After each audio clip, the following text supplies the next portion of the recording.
하시는 대로 우리 가운데 역사하실 줄 믿습니다. 오늘은 우리 지난주에 강조드린 것처럼 우리 안정현 목사님 오셔서 말씀을 전해주실 것입니다. 우리 안정현 목사님이랑은 제가 20대 때 처음 수련단체에서 처음 만났고 함께 몇 년 같이 살면서 사모님 가고 또 저희 집사람하고 이렇게 한 건물에 같이 또 살기도 하고 그때 다 싱글 때였죠. 결혼하기 전에 다 싱글 때 함께 살고 그렇게 또 함께 사역을 했었던 귀한 형제님이십니다. 저희 함께 이제 동성교단체에서도 함께 사역하다가 지금 미국에서 목회를 하고 계십니다. 잠깐 한 번에 들어오셔서 제가 이제 며칠 전에 가서 잠깐 만났고 제가 오늘 말씀드리려고 부탁을 드렸습니다. 멀리서 오셨는데 비행기 값도 안 드리고 이렇게 강의를 들을 수 있어서 너무 좋습니다. 안정현 목사님 나오실 때 박수로 환영하고 함께 말씀 듣겠습니다. 아시겠어요?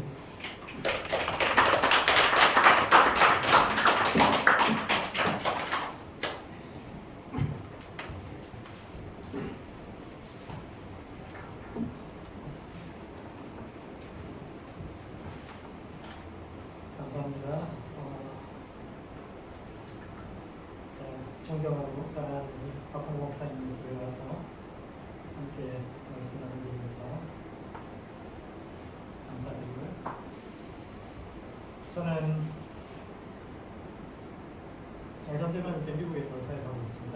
저 선교단체에서 같이 쭉 사역하다가 2008년도에 이제 제가 중국 쪽에 이제 몇 번 강의를 갈 일이 있었습니다. 당동하고 영도 쪽에서 쭉 강의를 하면서 쭉 가보면 이제 당동 가면 이제 북한하고는 여기서 저 정도 거리면 이제 건너갈 수 있는 곳들이 있습니다.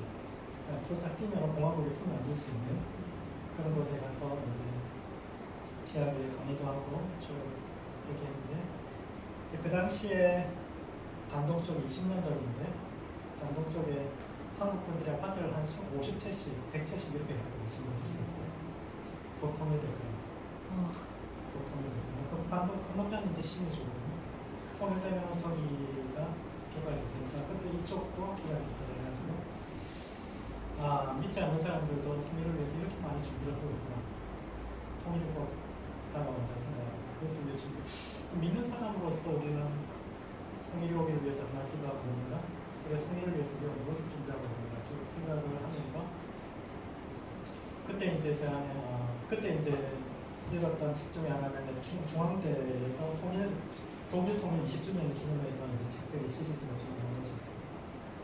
그 책들에서 이제 그런 이야기를 하더라고요. 통일되고 나서 이제 서독에서 동독에 굉장히 많은 지원을 인프라를 새로 깔아야 되고 도로도 다 깔아야 되고 굉장히 많은 것을 해서 통일세도 새로 걷고 사람들이 굉장히 많이 투자를 했다고 생각하지만 실제로 동독 지역에서 살았던 사람들의 삶의 입장에서 통일이 어떤 것인가 했을 때 그 사람들이 통일되고 나니까 뭐 세금으로만 전부 다 깔 수 없잖아요.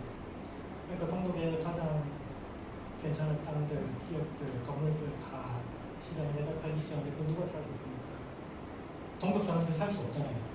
서독 사람들이 전부 다 그거 다 샀고 20년이 지나고 나서 그 서독 사람들이 수십 배 오른 값을 팔고 다 나가는 겁니다. 자기 땅에서 주인이 아니라 손님이 되는 시간. 마치 남의 땅에 사는 것처럼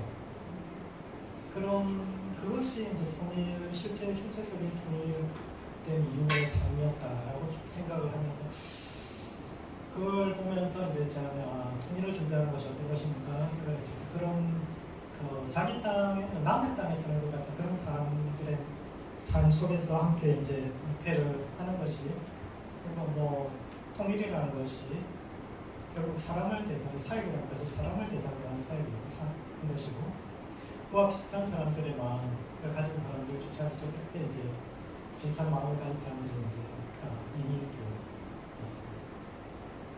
이민 목회라는 것이 참 재밌어요. 이민 목회. 우리 신앙은 히브리 신앙이라고 합니다. 히브리란 말이 히브리어로 이제 건너가다는 뜻이거든요. 건너가다. 강을 건너다. 이게 뜻입니다.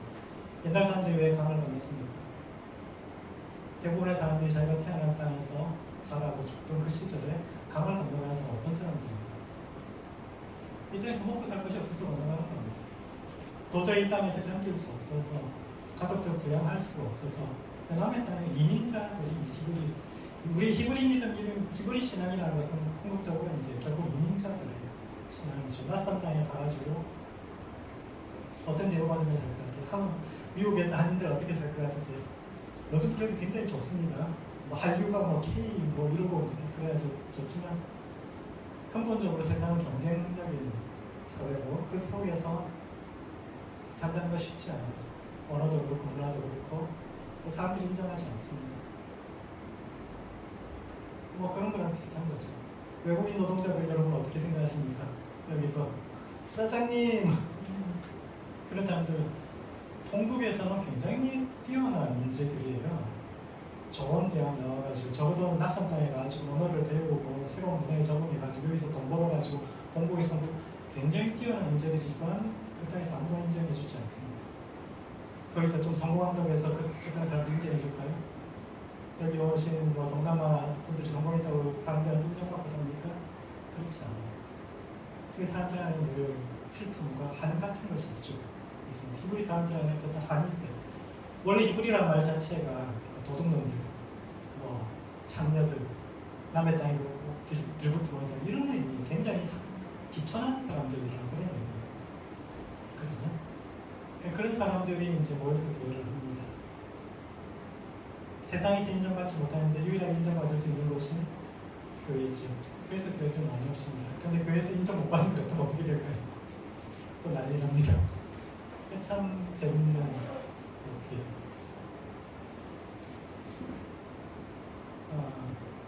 우스갯소리로 그런 이야기합니다. 실제로 있었던 일인데 부인이 너무 아파요. 몸에 열이 펄펄펄 납니다.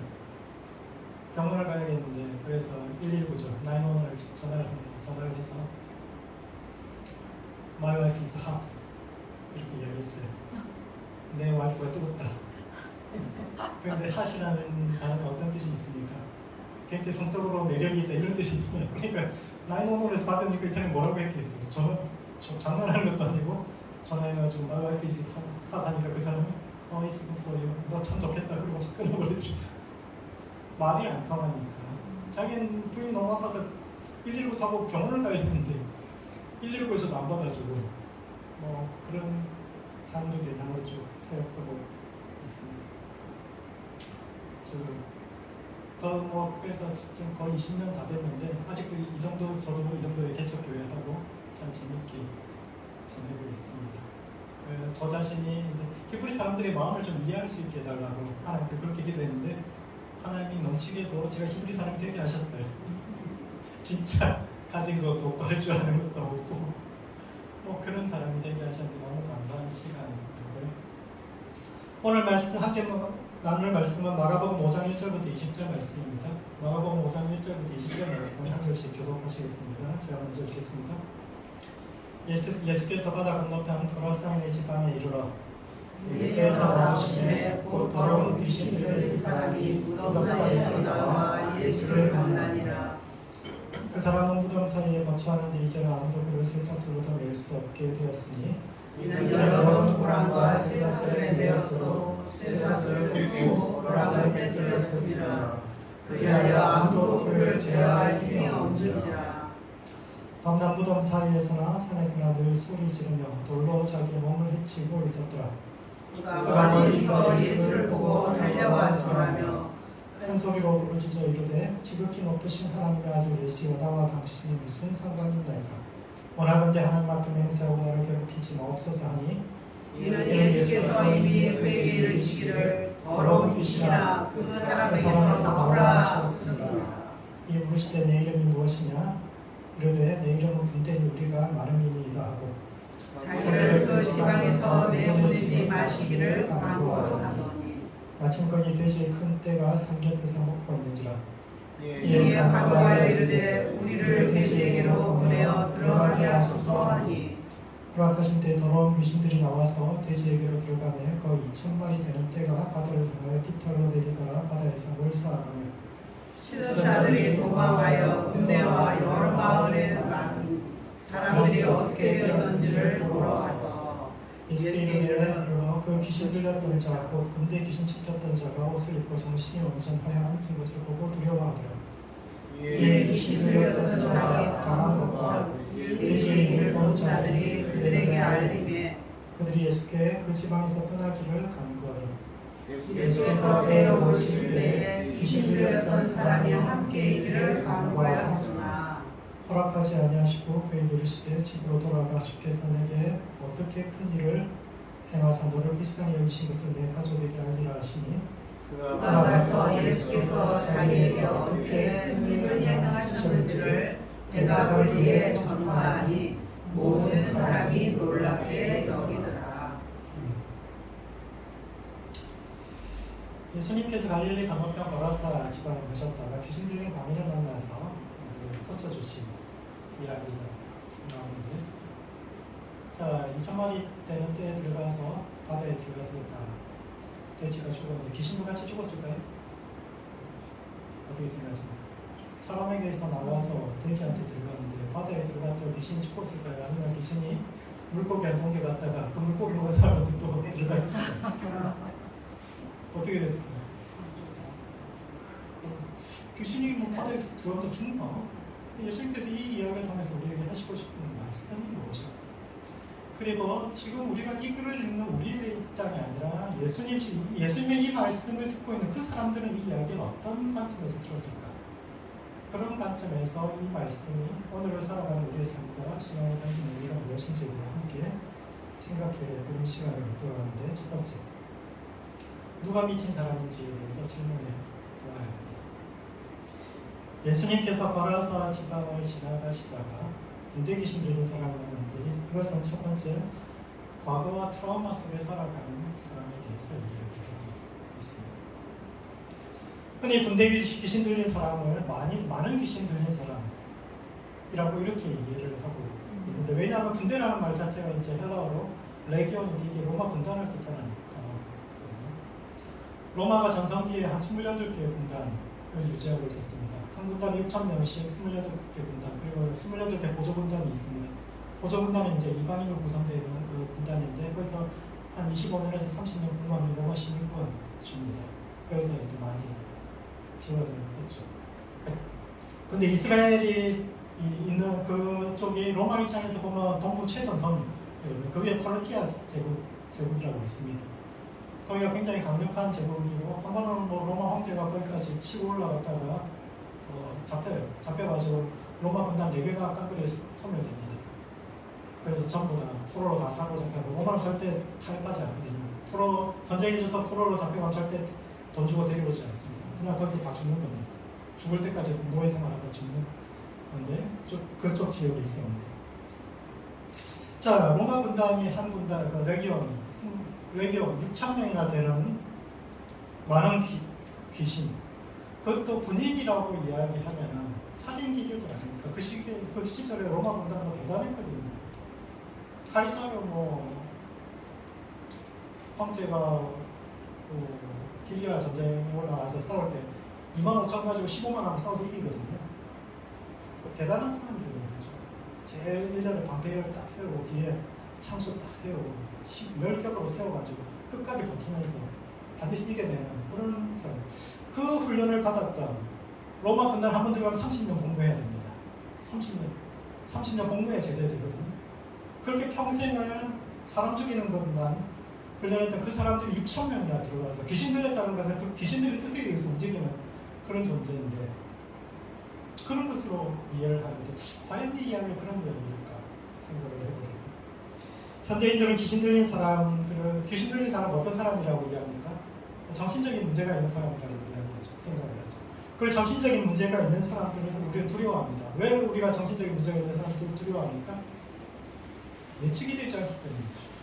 저 사람이 지금 좋다가 갑자기 어떻게 될지 잘 모르는 겁니다. 사람이 가장 두려워하는 건 뭐냐면 자기가 모른다는 것을 사람은 가장 두려워합니다. 공포영화에서 가장 두려울 때가 언제입니까? 괴물의 정체를 모를 때가 가장 두려운 거예요.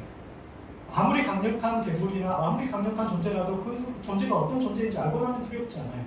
왜냐하면 사람은 무언가를 알게 되면 그것을 통제할 수 있고 이름을 붙일 수 있으면 그러면 이겨낼 수 있다고 생각하는데, 뭔가를 모른다는 것은 굉장히 두려운 상황인데, 우리가 오늘날에도 이제 귀신 들린 사람, 정신적인 문제를 가진 사람을 두려워하는 이유, 통제되지 않기 때문에 어떻게 할지 우리가 알지 못하는 세계에 속해 있기 때문에 두려워하는 것이고 그 자체가 위험되는데 이것도 이제 거라사 방인도 마찬가지입니다. 너무너무 힘이 세죠. 미치니까 갑자기 힘이 세지는 이제 막 쇠사슬까지 아무리 묶어놔도 쇠사슬로 포박을 끊고 쇠사슬을 끊어버립니다.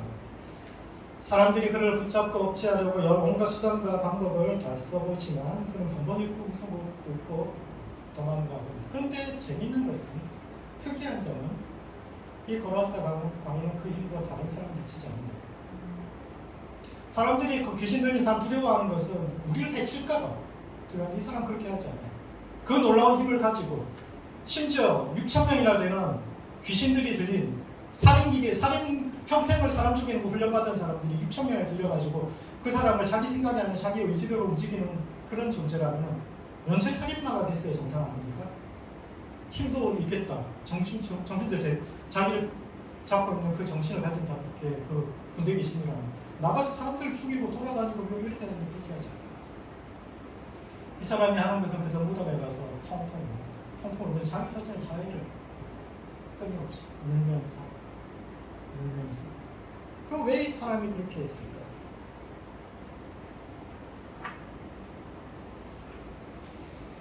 그런 점에서 군대 귀신이라는 것은 많은 귀신을 뜻하는 것이 아니라 아마도 이 사람이 미쳐버릴 수밖에 없었던 상황을 뜻하는 것이다 라고 생각이 듭니다. 아마도 이 사람은 로마 군단에 의해서 사랑하는 사람을 잃었던 사람일 것입니다. 그 시대가 우리의 일제시대처럼 로마의 지배를 받고 있던 시대였고, 그리고 1세기에 3번이나 3.1운동 같은 운동이 있었어요. 독립을 위해서. 67년부터 70년까지는 3년이나 그 항쟁이 이어질 정도로 마지막 남은 사람들이 그 마사르면서에서 전부 다 자살할 때까지 3년을 로마 군단에게 예루살렘을 탈환한 다음에 그 3년을 버틸 정도로 굉장히 그와 비슷한 게 1세기에만 3번이나 예수님 태어나시기 직전에도 한 번 있었어요. 그런데 처음에도 말씀드렸다시피 이 지역이 로마 입장에서 보면 동부 최전선 바로 밑에 있는 보급기지거든요. 그 위에 시리아 그 위에서 최전방 사단들이 몇 개씩이나 군단이 맞서고 있고, 여기서는 문제생긴 맨 밑에 그 예비 군단이 올라가야 되는 모든 그 뒷후방이 안전해야 되는 그런 지역인데, 이 지역에서 폭동이 일어나고 사람들이 좀 그렇게 하면 어떻게 되겠습니까? 로마가 이 문제를 어떻게 처리할까요? 67년, 70년 이때는 위에서 결국 최전방 군단 3개가 내려와서 초토화 작전을 벌입니다. 다 죽였죠. 이 일과 상관 있는 사람이든 없는 사람이든 내려오면서 다 길에 있는 사람들 다 죽이고 여자들은 강간하고 이런 일들을 했었죠. 그러니까 그 과정 속에서 억울하게 희생된 사람들이 얼마나 많이 있겠습니까? 힘없는 식민지 백성으로 산다는 것이 너무너무 힘든데, 그 시대에 더 힘들어요. 억울한데 어디 할 말도 뭐 하소연할 수도 없는 겁니다. 복수할 수도 없죠. 휴가 나온 로마 군인 뒤동산에 갔다가는 속은 시원하겠지만 그랬다는 그 주변에 있는 마을 전부 다 초토화 됩니다. 또 아무것도 할 수가 없어요. 마음속에는 억울함과 원통함이 가득한데 아무리 화를 내도 현실은 변하지 않고 앞으로도 변하지 않을 겁니다. 어떻게 로마와 싸워 이깁니까?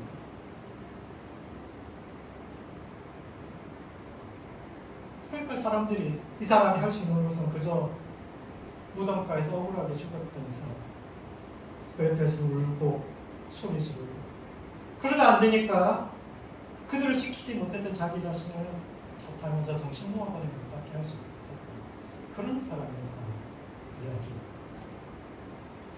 두 번째, 그런 점에서 이 이야기는 진정한 광인이 누구인가를 질문하고 있습니다. 이 이야기에서 미친 사람이 누굽니까? 무덤 앞에서 억울하게 죽은 사람들을 잊지 못하고, 그래서 자기를 돌보지 않고 여전히 과거에 갇혀서 그게 언제적 일인지 모르겠지만 잊지 못하고 그 무덤가에서 계속적으로 울고 있는 그 사람이 미친 사람입니까? 아니면 그 사람이 미쳤다고 그 사람을 포박해서 쇠사슬에 묶어서 아무것도 하지 못하도록 이야기하는 그 세상이 미친 겁니다. 아마도 거라사 광인은 굉장히 감성적인 사람이었던 것 같습니다. 시간이 지나면 아무리 큰 상처와 아픔도 세월 지나면 흐려지기 마련인데. 대부분 다른 사람들도 그 주변 사람들도 다 그런 일들, 가족 중에 한두 사람 안 죽은 사람 없어요.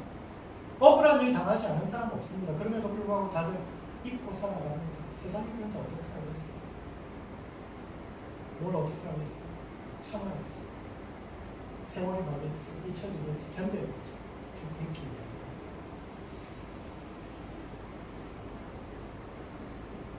세상이 원래 부조리한 거라고. 정의가 무너지고 질서가 무너지고 힘이 있으면 무죄요. 힘이 없으면 유죄일 수밖에 없는, 억울하게 당할 수밖에 없는 그 현실이 너무 당연한 거라고. 세상이 원래 그런 거라고. 그런 세상에 적응해서 다들 아무 일 없는 듯이 살아가면서 그걸 잊지 못한 그 사람이 너 미친 거라고. 네가 미친 거야.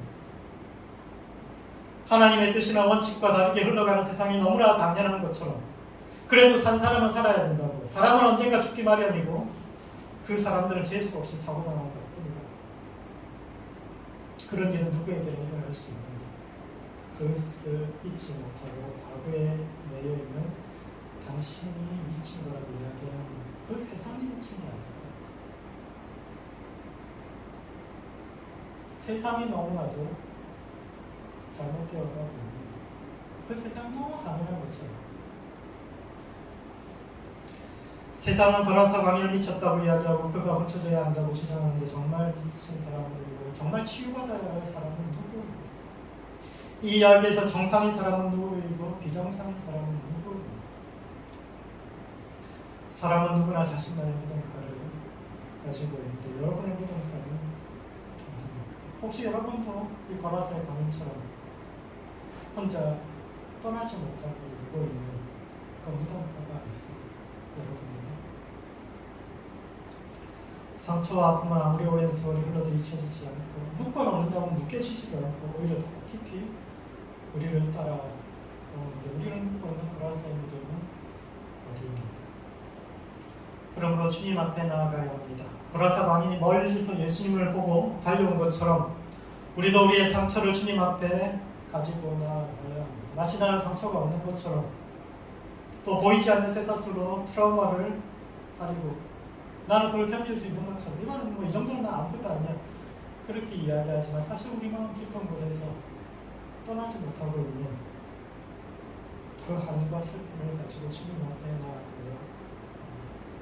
하나님은 우리의 한을 풀어주시는 오늘 설교 제목이 거라사의 광인이기도 하고 해안의 하나님이기도 합니다. 한을 풀어주시는 하나님은 우리를 한을 풀어주시는 분인데 그 하나님 앞에 자신의 깊은 트라우마와 한을 가지고 나갈 수 있는 모든 성도들 되시기 바랍니다.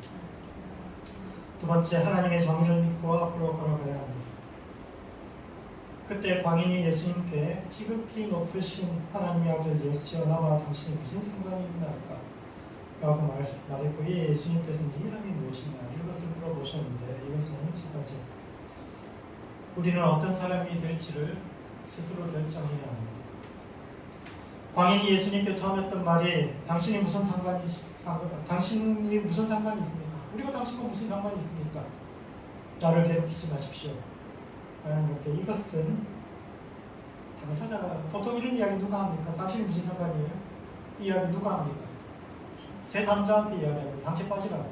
당신이 이래서 당사자가 아니지 않냐고. 우리끼리 이야기할 테니까 당사자 아닌 사람 빠지라고 이야기하는데 이게 당신과 무슨 상관이 있습니까? 이렇게 이야기를 하는데 하나님이 왜 예수님 왜 이 사람이 이거 상관없습니까? 예수님은 우리를 사랑하시니까 상관이 있죠. 그럼에도 불구하고 이 사람이 이렇게 이야기하는 것은 당신은 지극히 높은 곳에서만 계셔서 이 땅을 살아가는 보잘것없는 우리와 상관없는 사람 아닙니까? 이렇게 질문하는 거예요. 만약 정말 당신이 나와 상관이 있는 분이라면 내 인생에서 어떻게 이런 일이 일어날 수 있고 이 땅에서 어떻게 이런 일이 일어날 수 있습니까? 하나님 따지는 거죠. 이 억울한 일을 주님 왜 두고 보고 계십니까? 하나님의 정의가 무너지고 있는데 불의가 이 땅을 가득 채우고 있는데 주님 어떻게 이러실 수가 있습니까? 내 인생에서 이런 일이 일어날 동안 당신 어디 계셨습니까? 질문하는 거죠. 나아가 이 말 속에는 치료받아야 할 대상은 내가 아니라 세상이다 라는 이야기가 들어있죠. 하나님, 치료받아야 할 대상은 내가 아니라 세상입니다. 미친 건 내가 아니고 세상이고, 따라서 고쳐져야 할 것도 세상입니다. 그러니 세상은 가만히 놔두고 나보고 고쳐지라고 그렇게 이야기하지 마시라고.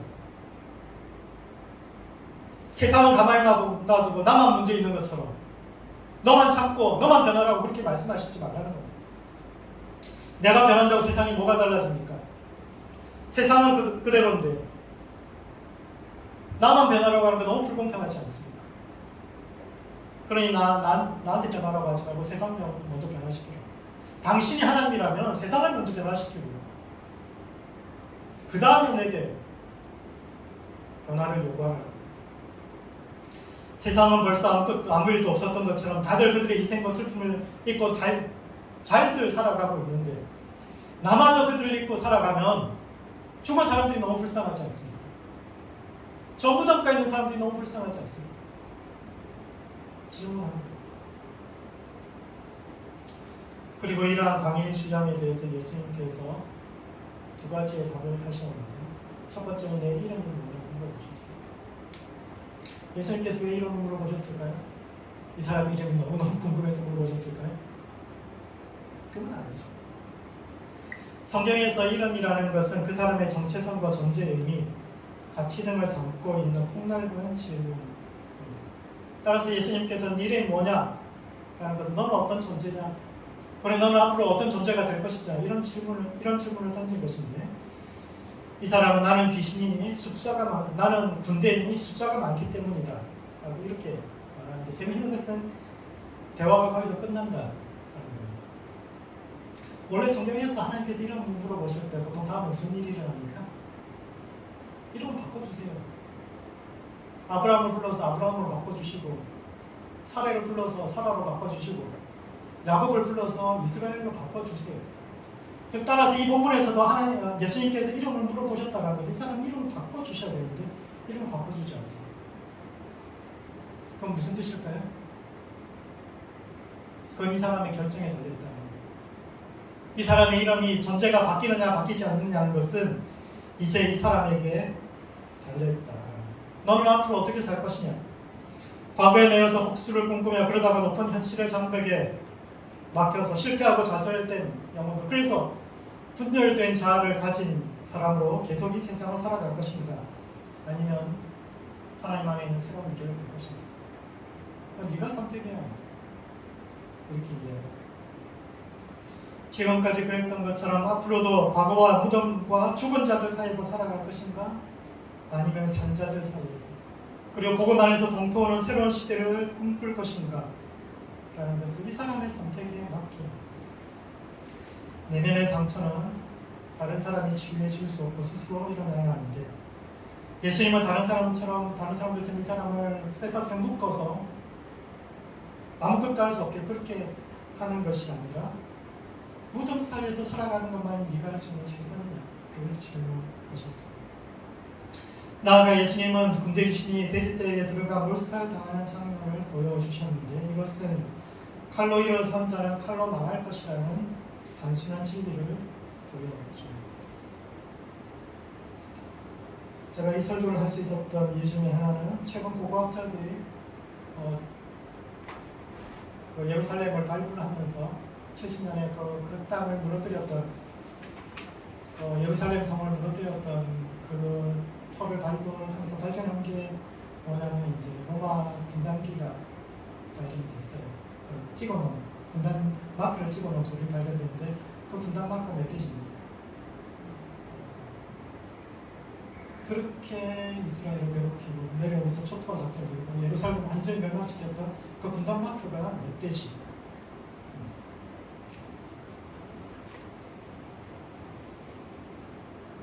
그 군단 마크, 그 시대 사람들에게 멧돼지라는 것은 자기들을 그렇게 잔인하게 처형하면서 지나갔던 그 군대의 기억을 떠올리는데, 그 돼지들이 2,000마리가 바다에 빠져서 죽는 것을 보는 것은, 돼지는 부정한 존재고 바다도 부정한 존재, 죽음의 세계인데, 돼지가 바다에 빠져 죽는다는 것은 더러운 것끼리 어울리기 마련이고 그들은 마침내 서로 상담해서 함께 멸망할 거다 이 사실을 말씀해 주시는 겁니다. 굳이 네 손에 더러운 피를 묻히지 않아도, 네 손으로 복수하지 않아도 하나님은 반드시 그들을 심판정에 세울 것이며, 그래야 마침내 하나님의 정의가 이 땅 가운데 이루어질 것을 말씀하시는 겁니다. 하나님의 정의는 사라지지 않는다. 하나님은 이 땅을 보게 하지 않으며 마침내 모든 질서가 제자리를 찾게 될 것이요 너는 그것을 보게 될 것이다. 칼로 일어선 자들이 칼로 망하는 것을 내가 보게 될 테니 너는 복수와 더러운 일에 인생을 낭비하지 말고 보다 가치 있는 일, 그리고 생명 살리는 방식으로 만족한 이들의 삶을 애도하라. 이것이 하나님의 뜻이요, 그런 점에서 하나님의 판단을 믿어야 합니다.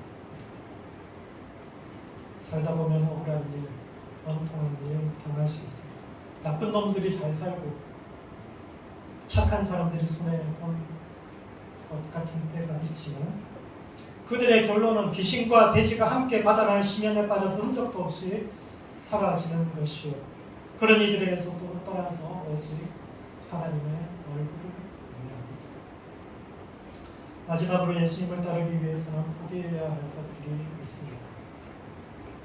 거라사 광인이 나온 후에 마을 사람들이 몰려와서 예수님께 떠나주실 것을 요구했는데, 이것은 예수님의 메시지를 받아 자기들은 예수님 메시지 너무 좋은데 자기도 받아들일 수 없다 라는 것이요, 그들이 그런 결정을 한 이유는 돼지를 포기할 수 없었기 때문입니다. 원래 유대인들이 돼지를 먹지도 않고 키우지도 않습니다. 부정한 짐승이기 때문이죠. 왜 부정한 짐승입니까? 중동의 사상에서 돼지는 지하세계의 신이에요. 죽음의 세, 정결과 부정을 가르는 가장 중요한 것이 생명이거든요. 죽음에 가까운 거 전부 다 부정한 겁니다. 생명에 가까운 건 정결한 겁니다.